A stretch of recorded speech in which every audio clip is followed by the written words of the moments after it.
Todos en mayor o menor grado tenemos esa clase de batallas, ¿verdad? Pero hay una batalla que es mucho más siniestra y mortal. Es la batalla por la mente. Esta batalla es entre Dios y Satanás. Y el campo de batalla es nuestra mente, nuestra alma. Y todos quienes somos cristianos estamos en medio de esta batalla. Busque 2 Corintios 10, los versos del 3 al 5. Pues aunque estamos en la carne, no militamos según la carne. Porque las armas de nuestra milicia no son carnales, sino poderosos en Dios para la destrucción de fortalezas, derribando argumentos y toda altivez que se levanta contra el conocimiento de Dios, y llevando cautivo todo pensamiento a la obediencia a Cristo. Toda vez que esta batalla es real, este mensaje no solo que es de advertencia, sino también un llamado a las armas. Pero también deseo que sea de ánimo, porque cuando usted nace de nuevo, nace para ganar. Dios no le salva para que viva una vida derrotada. Pablo dijo, mas a Dios gracias, el cual nos lleva siempre en triunfo en Cristo Jesús. El plan de Dios para cada uno de sus hijos es de triunfo y de victoria en nuestras mentes. Quiero destacar 3 puntos en esta batalla por nuestra mente. Primero, las armas de nuestro enemigo. Veamos nuevamente el verso 4. Porque las armas de nuestra milicia no son carnales, sino poderosas en Dios para la destrucción de fortalezas. Ahora, ¿quiénes son los participantes en esta guerra? ¿Quién ha declarado la guerra contra su mente, contra su alma? Nuestro enemigo no lo podemos ver física o carnalmente. Busque Efesios 6:12. Porque no tenemos lucha contra carne y sangre, sino contra principados, contra potestades, contra los gobernadores de las tinieblas en las regiones celestes. El diablo se ha ubicado en lugares estratégicos para hacerle la guerra a usted, y cuenta con una multitud de demonios para ese propósito. Son invisibles y están dedicados a la destrucción de su vida mental, dirigidos y bajo la autoridad del príncipe de las tinieblas, que es Satanás. ¿Cuál es el trofeo en esta guerra? ¿Cuál es el campo de batalla? Veamos el verso 5. Derribando argumentos y toda altivez que se levanta contra el conocimiento de Dios, y llevando cautivo todo pensamiento a la obediencia a Cristo. Ahí lo tienen. Argumentos, conocimientos, pensamientos, como elementos de esta guerra por la posesión de su mente. Satanás quiere conquistarla para poder controlarle a usted y luchar contra Dios. Hay una diferencia entre su mente y su cerebro. Los psicólogos del comportamiento no reconocen esa diferencia, pero la Biblia ve esa diferencia en forma muy clara. Su mente no es la que piensa, sino su cerebro. Y la relación entre mente y cerebro es la misma que existe entre un guitarrista y su guitarra. El guitarrista utiliza la guitarra para expresarse por medio de la música. Hay una diferencia entre mente y la materia gris de su cerebro. Mente y cerebro son 2 cosas separadas. Y tengo que reconocer, para efectos de la ilustración, que aunque todos tenemos guitarritas, algunos tienen mejores guitarras que otros. Quiero decir, tienen mejores cerebros que otros. Ahora escúcheme atentamente. Cuando usted se salva, tiene la mente de Cristo. No significa que su capacidad mental será extraordinaria, sino que tendrá la capacidad de pensar utilizando el cerebro que tiene. El diablo quiere su mente. Y el hecho de que usted tenga la mente de Cristo, el hecho de que usted haya sido salvado, no significa que la guerra se ha terminado para usted. Recuerde que Pablo está escribiendo a los hermanos en la iglesia de Corinto. Sin embargo, el apóstol tiene preocupación espiritual por ellos. Veamos 2 Corintios 11:3.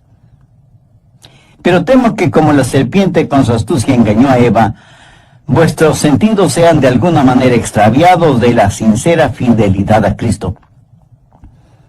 ¿Qué es lo que está diciendo el apóstol Pablo? Está diciendo que él siente temor de que, así como el diablo en forma sutil engañó a Eva, las mentes de ellos puedan ser corrompidas por Satanás y abandonen la sincera y pura devoción que deben tener a Cristo. El diablo pues quiere corromper su mente y tratará de evitar por todos los medios posibles el que usted tenga la mente de Cristo. Y Pablo está tratando a los hermanos en Corinto como si fueran sus hijos. Mire lo que dice en el verso 2 del capítulo 11, segunda de Corintios. Porque os celo con celo de Dios, pues os he desposado con un solo esposo, para presentaros como una virgen pura a Cristo. Ahora, ¿qué significa esto de celo de Dios? Usted sabe, los celos pueden ser buenos o malos. Hay un celo que puede destruir, y hay un celo que protege a aquellos que amamos. Los esposos, por ejemplo, deben ser celosos de tener una devoción pura por su esposa, por sus hijos. Y lo mismo es con las esposas en su devoción hacia su esposo e hijos. El celo protector mutuo es necesario dentro del hogar. Un padre amoroso quiere llevar hasta el altar matrimonial a su hija y entregársela al novio como una virgen pura. El problema en la actualidad es que hay tantos padres que no entienden que su trabajo, su responsabilidad es criar hijas piadosas para entregarlas vírgenes en el altar matrimonial. Ese debe ser el propósito de un padre genuinamente cristiano. Pablo usa esa analogía para decir que los hermanos en Corinto eran sus hijos espirituales, eran la novia de Cristo, y que no quería que fueran engañados y corrompidos en sus mentes. Prácticamente les está diciendo, cuando les presenten las bodas del Cordero, quiero que sean como una virgen casta y pura para el Señor. Tristemente tengo que reconocer que no hay suficiente pureza en las iglesias en nuestros días. Tal parece que las novias han perdido la capacidad de sonrojarse frente a las cosas impuras. La iglesia necesita recobrar la virtud de la pureza. Leí la historia de un hombre que vivió en Londres hace muchos años. Se le conocía simplemente como el señor Betts. Tenía un almacén de música. Un día un hombre vestido con harapos entró en el almacén y le dijo, necesito algo para comer. Por favor, quisiera comprar mi violín. El señor Betts le dijo que ya tenía muchos violines. Pero el harapiento insistió, es que estoy verdaderamente necesitado. Por favor, cómpreme el violín. El señor Betts le compró el violín, por lo que en Londres hubiera sido el equivalente de $5. El hombre tomó el dinero, lo guardó en sus harapientas ropas y se fue. El señor Betts, que era músico, puso el violín bajo su quijada y empezó a tocar. Armoniosas y resonantes notas salieron de ese violín. El señor Betts se sorprendió de la calidad del sonido del violín y con la ayuda de una vela trató de ver su interior y pudo distinguir dos palabras: Antonio Stradivarius. Y se dio cuenta que tenía un verdadero tesoro en sus manos. Y el hombre harapiento se lo había vendido por el equivalente de $5. El señor Betts era un hombre bueno y honesto. Salió a buscar al hombre harapiento, pero nunca lo encontró. Muchos años después, el señor Betts vendió ese violín por $5,000. En la actualidad, un violín Stradivarius cuesta una verdadera fortuna. Ahora haga la analogía. Algunos jóvenes se venden muy barato cuando permiten que sus cuerpos se conviertan en sucios objetos de placer sexual, en vez de cuidarse y guardarse para aquella persona con la cual se casará. Pablo dice, como un padre quiere proteger a su hija para presentársela pura a Cristo, así quiero protegerles a ustedes que forman la iglesia para que tengan una mente pura y una sincera devoción por Cristo. Mi amigo, hay una batalla por su mente. El diablo quiere poseer su mente porque sabe que si puede tenerla, puede corromperla, puede alejarle del Señor Jesucristo. Vivimos en un mundo que tiene una mente totalmente corrompida. Y recuerde que, de acuerdo a Génesis 6, Dios destruyó a toda una civilización porque todo designio de los pensamientos del corazón de ellos era de continuo solamente el mal. Por favor, busque Romanos 8:6. Porque el ocuparse de la carne es muerte, pero el ocuparse del Espíritu es vida y paz. Y en Proverbios 23:7 leemos, porque cuál es su pensamiento en su corazón, tal es él. O sea, la Biblia claramente enseña que necesitamos guardar, proteger nuestra mente. De paso, quiero decir algo para aquellos que pudieran estar cautivos en eso de la meditación trascendental. Eso es muy, pero muy peligroso. ¿Sabe lo que la meditación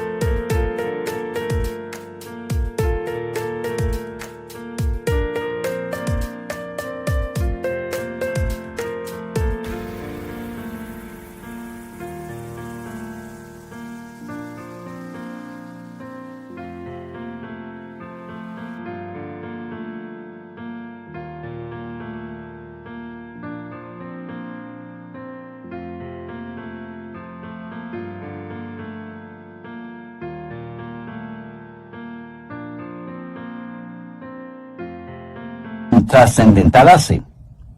Abre su mente para los espíritus diabólicos. A los practicantes de esta forma de ocultismo se les dice que deben entrar en un estado de meditación a fin de hacer contacto con los espíritus. Mi amigo, eso es como irse por la noche a la cama después de abrir todas las ventanas y todas las puertas y esperar para ver qué o quién entra en su casa. Y usted dice, espero esta noche hacer contacto. Sí, a lo mejor hace contacto, pero con espíritus diabólicos. Su mente debe estar fija, firme en el Señor Jesucristo. El profeta Isaías dijo, tú guardarás en completa paz a aquel cuyo pensamiento en ti persevera. El diablo quiere su mente para continuar con su guerra contra Dios. Y Dios quiere su mente porque es por medio de ella que Dios le habla, le alcanza. Busque Efesios 4, los versos 17 y 18. Recuerde que Pablo escribió esta carta a los hermanos creyentes y les dice, esto pues digo y requiero en el Señor, que ya no andéis como los otros gentiles, que andan en la vanidad de su mente, teniendo el entendimiento entenebrecido, ajenos a la vida de Dios, por la ignorancia que en ellos hay, por la dureza de su corazón. Cuando Dios se comunica con usted, lo hace a través de su mente. En la actualidad tenemos a personas que van a los servicios de adoración y ponen todo su énfasis en el emocionalismo. Permítame decir que Dios no se comunica por medio de sus emociones, porque las emociones son la parte más superficial de su naturaleza. La salvación es el trabajo profundo de Dios.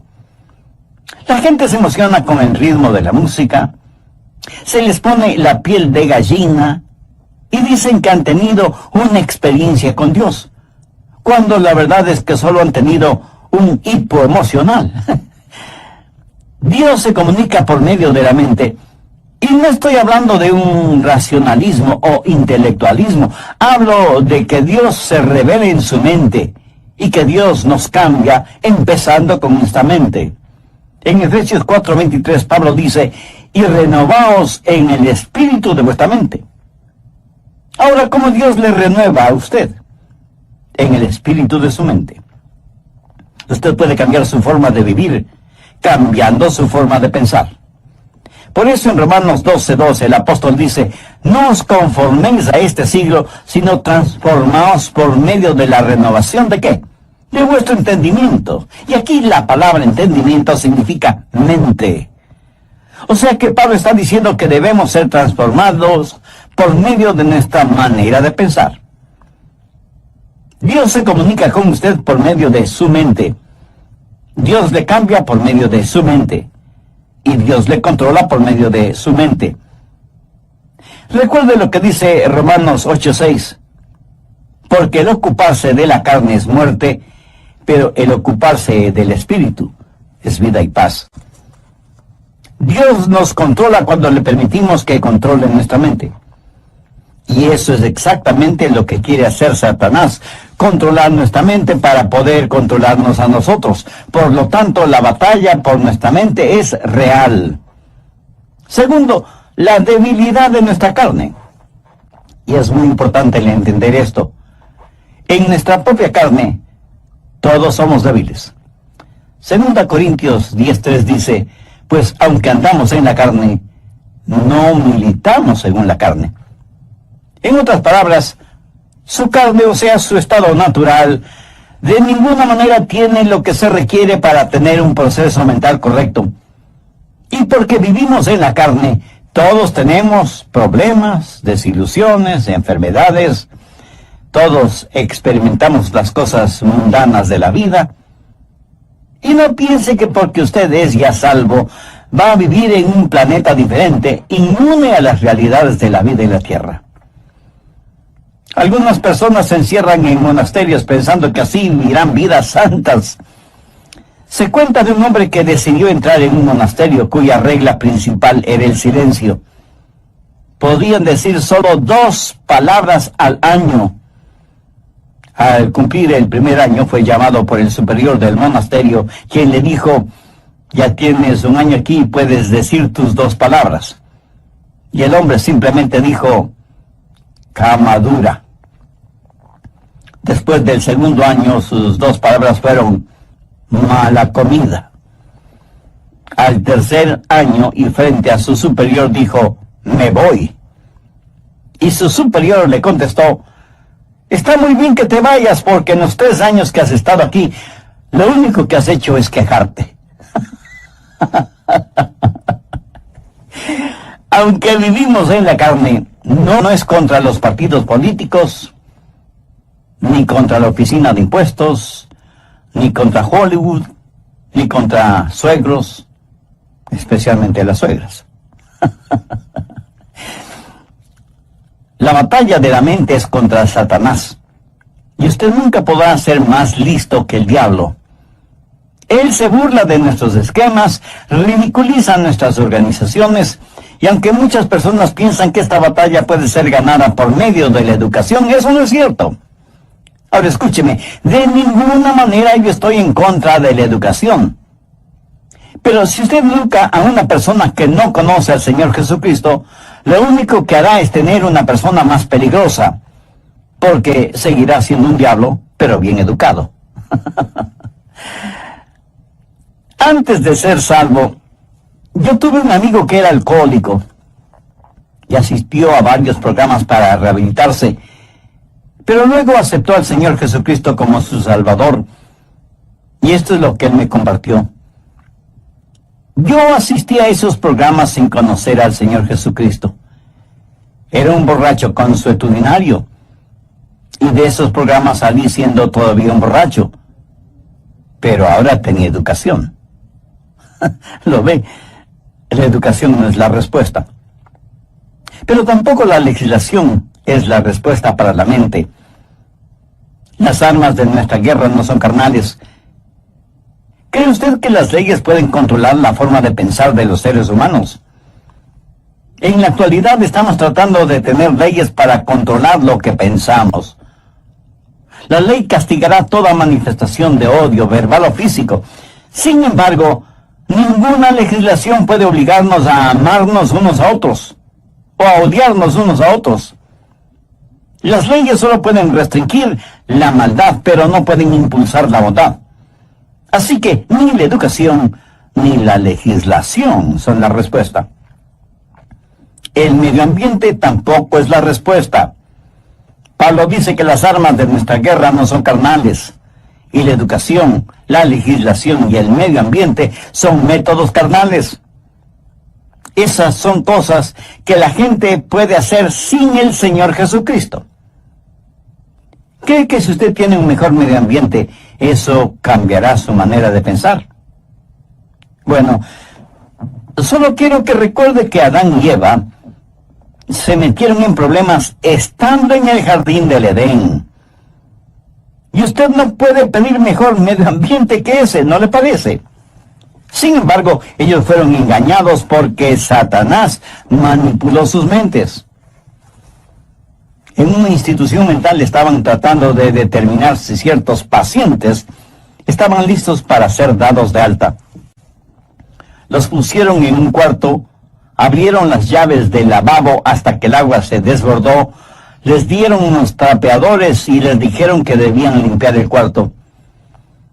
Si ellos empezaban a usar los trapeadores sin cerrar las llaves del agua, no estaban listos para ser dados de alta. ¿Sabe que eso es lo que estamos haciendo en nuestra sociedad? Estamos tratando de limpiarla sin cerrar el flujo de agua. El problema está en nuestra mente, porque como pensamos, así somos. Y es de la mente, del corazón, que salen los actos de nuestra vida. En Lucas 6:45 leemos: el hombre bueno del buen tesoro de su corazón saca lo bueno, y el hombre malo del mal tesoro de su corazón saca lo malo, porque de la abundancia del corazón habla la boca. Tercero, las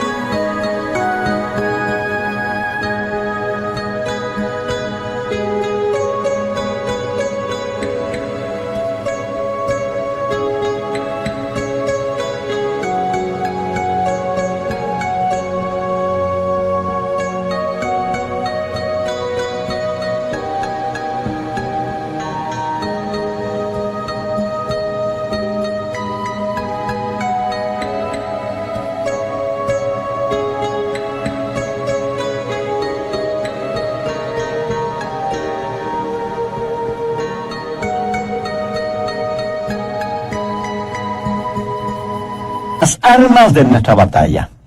Segunda de Corintios 10:4. Porque las armas de nuestra milicia no son carnales, sino poderosas en Dios para la destrucción de fortalezas. En los días de Pablo había una batalla. En un extremo estaba Pablo, y en el otro extremo el Imperio Romano. El Imperio Romano había estado en existencia por 700 años, y tenía privilegio y poder. Tenía sus legiones romanas, una poderosa fuerza naval, el Senado romano, la ley romana, y parecía que toda la maldad del imperio estaba atrincherada en Corinto, en las mentes y corazones de la gente. Todo esto en contra de Pablo, pequeño judío, pero con un corazón lleno de Jesús, declarando la guerra a toda esa maldad. ¿Quién ganaría esa pelea? Pablo. ¿Cómo? No con armas carnales. Pablo habla de fortalezas en el verso 4 y se refiere a armas que tácitamente son poderosas en Dios para la destrucción de fortalezas. Las murallas de esas fortalezas iban a ser derrumbadas. ¿Qué clase de resistencia hubo en los corazones y mentes de los corintios entonces y en la actualidad en nosotros? Arrogancia, ignorancia, desesperación. Todas estas son fortalezas de maldad. Y dentro de cada fortaleza, los demonios trabajan en la mente en forma muy organizada, movilizando los ejércitos infernales para hacer más fuerte la resistencia. Sin embargo, Pablo dice que esas murallas se desmoronarán. Y en el verso 5 menciona cosas muy importantes, derribando argumentos, y toda altivez que se levanta contra el conocimiento de Dios, y llevando cautivo todo pensamiento a la obediencia a Cristo. Aquí está esa fortaleza con sus altas torres, y Pablo penetrará esa fortaleza para alcanzar a quienes están adentro. Pero durante ese proceso, Pablo dice que tendrá que destruir esa fortaleza. Ahora, ¿de qué está hablando el apóstol? No está hablando de inteligencia, sino de intelectualismo, de sofisticación mental. Pablo sabe que dentro de esas fortalezas hay personas que están cautivas. Y él iba a capturar a esos cautivos para traer todo pensamiento cautivo que estaba secuestrado por Satanás a la libertad de la obediencia a Cristo. Y él no iba a pelear confiando en su fortaleza física, que no la tenía, ni en armas carnales convencionales, que son inefectivas en esta clase de guerra, sino que declara: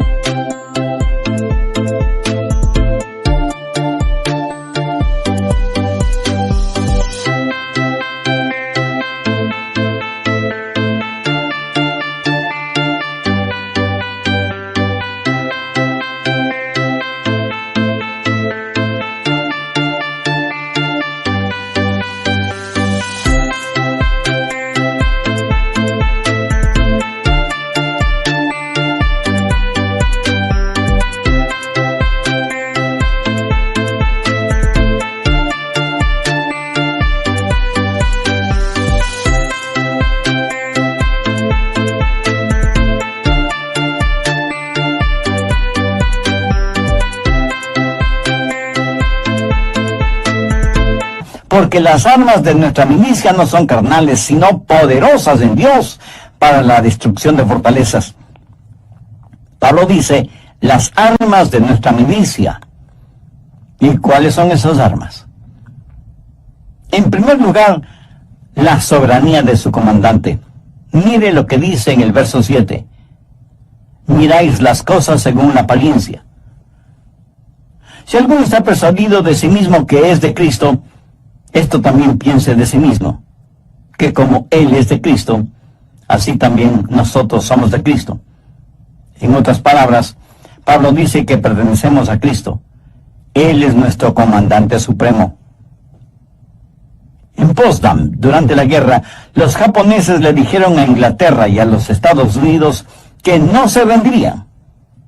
Los aliados le dijeron a Japón: si no se rinden, les eliminaremos, les haremos desaparecer, iremos contra ustedes con fuerza devastadora. Los japoneses dijeron: pelearemos contra ustedes. Las fuerzas aliadas bombardearon Hiroshima y Nagasaki con las primeras bombas atómicas utilizadas en la guerra. Los japoneses se rindieron después de que prácticamente casi fueron borrados de sobre la faz de la tierra. Satanás ha estado tratando de hacer hasta lo imposible para ganar esta guerra que tiene contra Dios. Cuando el Señor Jesucristo murió en el Calvario, fue como si hubiera dejado caer una bomba atómica sobre el diablo. Jesús dijo: ahora es el juicio de este mundo, ahora el príncipe de este siglo será echado afuera. Pero Jesús no solo es nuestro comandante supremo, sino que en segundo lugar tenemos su autoridad para hacer aquello que nos ha mandado hacer. En el verso 8 Pablo dice: porque aunque me gloría algo más todavía de vuestra autoridad, la cual el Señor nos dio para edificación y no para vuestra destrucción, no me avergonzaré. Aquí el apóstol está hablando de autoridad. ¿Pero qué es autoridad? Es el derecho legal de actuar en representación de otra persona. Jesús, quien ganó la guerra, nos ha dado ese poder legal. David, con su pequeña onda, y Dios, se enfrentó al gigante Goliat y lo mató.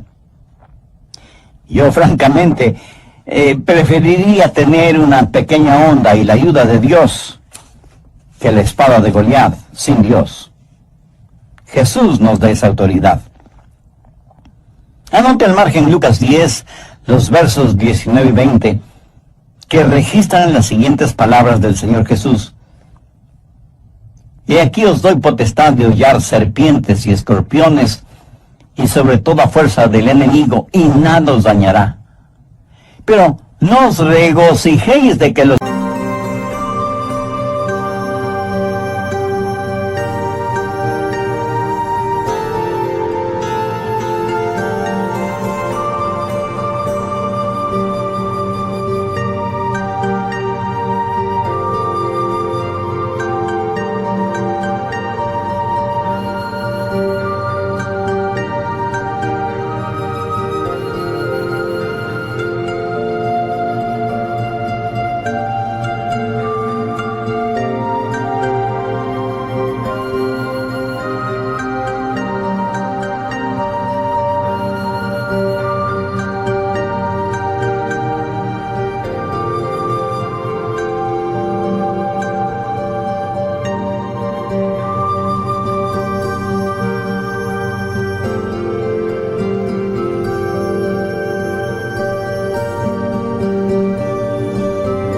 espíritus se os sujeten, sino regocijaos de que vuestros nombres están escritos en los cielos. Jesús dice que como hijos suyos tenemos poder, tenemos autoridad sobre todas las huestes diabólicas, pero que no debemos envanecernos ni regocijarnos por eso. No debemos ser orgullosos de tener esa autoridad, sino que nuestro gozo verdadero debe ser el saber que nuestros nombres están escritos en los cielos. Escúcheme, no es cuánto sabe usted sobre el diablo lo que le libera. Es su conocimiento del Señor Jesucristo lo que le dará la verdadera libertad. No hemos sido llamados a ser creyentes cazadores de fantasmas espirituales. La Biblia dice que debemos resistir al diablo, no que debemos cazarle. Así que no solo tenemos que entender, en primer lugar, que tenemos un soberano que es nuestro comandante, y en segundo lugar, que tenemos su autoridad para llevar a cabo sus órdenes, y en tercer lugar, que hay la certeza de nuestro valor, de nuestro coraje, de nuestra osadía espiritual. Veamos una vez más 2 Corintios 10, los versos del 8 al 11. Porque aunque me gloríe algo más todavía de vuestra autoridad, la cual el Señor nos dio para edificación y no para vuestra destrucción, no me avergonzaré, para que no parezca como que os quiero amedrentar por cartas. Porque la verdad, dicen, las cartas son duras y fuertes, mas la presencia corporal débil y la palabra menospreciable. Eso tenga en cuenta tal persona, que así como somos en la palabra por cartas, estando ausentes, lo seremos también en hecho, estando presentes. ¿Qué motivó a Pablo a escribir estas palabras? Bien, veamos brevemente el trasfondo del asunto. Algunas personas decían que Pablo siempre estaba escribiendo cartas duras y fuertes, pero que cuando él estaba presente, tenía más bien un carácter débil. Decían, el león no es tan feroz como lo pintan. Y Pablo tiene que asegurarles que tanto como era fuerte y duro en sus cartas, lo mismo sería en forma personal, cuando estuviera entre ellos. Pero les dice algo más, que pertenecía a Cristo, y que Cristo había ya ganado las batallas por él, que Cristo mismo le había dado autoridad, y que debido a esas circunstancias tenía el valor y el poder para ganar esta batalla de la mente. Por favor, escúcheme con atención. Lo que usted piense, eso es lo que será. Chuck Swindoll está en lo correcto cuando afirma que la actitud de una persona lo es todo. Una vez que usted ha recuperado la fortaleza de su mente, necesita de inmediato protegerla, resguardarla. En Proverbios 4:23 leemos, sobre toda cosa guardada, guarda tu corazón, porque de él mana la vida.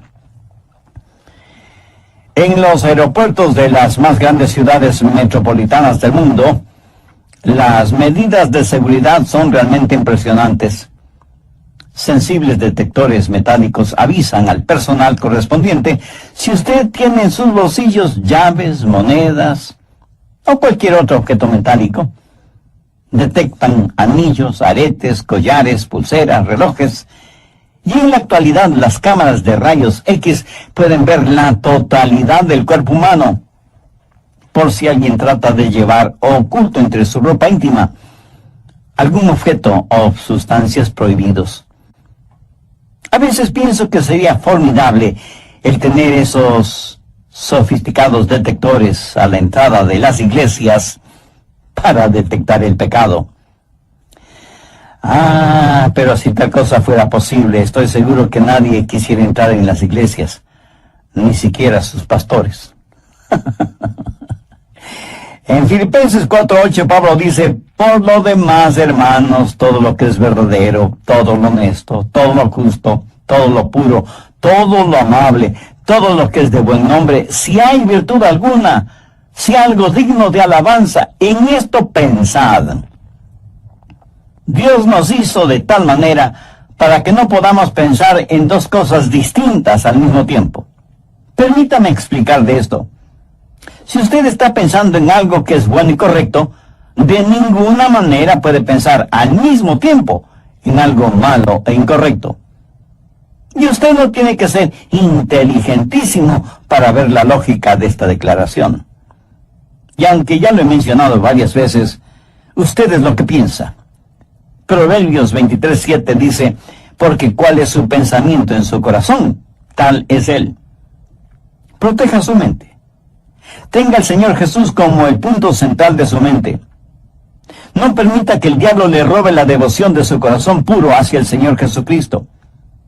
Viva permanentemente enamorado de Jesús y jamás se avergüence de confesar su amor por Él. ¿Se avergüenza usted de confesar su amor, de declarar su amor por la persona que verdaderamente ama? Estoy seguro que no. Cuando sus pensamientos, su corazón están enfocados, centralizados en el Señor Jesucristo, ya no habrá espacio para pensamientos sucios, lujuriosos, malvados, orgullosos, pervertidos, que constantemente nos bombardean. Y si alguien me pregunta: Pastor Rogers, ¿cómo empiezo todo ese proceso? Bueno, gracias por su honesta pregunta. Debo empezar diciéndole lo siguiente: comience entregando su corazón a Jesucristo. Pablo en 2 Corintios 4:4 dice: en los cuales el Dios de este siglo cegó el entendimiento de los incrédulos, para que no les resplandezca la luz del Evangelio de la gloria de Cristo, el cual es la imagen de Dios. Verá, su mente sin Cristo es realmente ciega a las cosas espirituales. No quisiera que Dios removiera esa ceguera espiritual al entregar su corazón a Jesús. Si todavía no es salvo, no quisiera hacer esa decisión este mismo momento. Si ese es el deseo de su corazón, quien quiera que usted sea y donde quiera que esté, le invito a orar conmigo.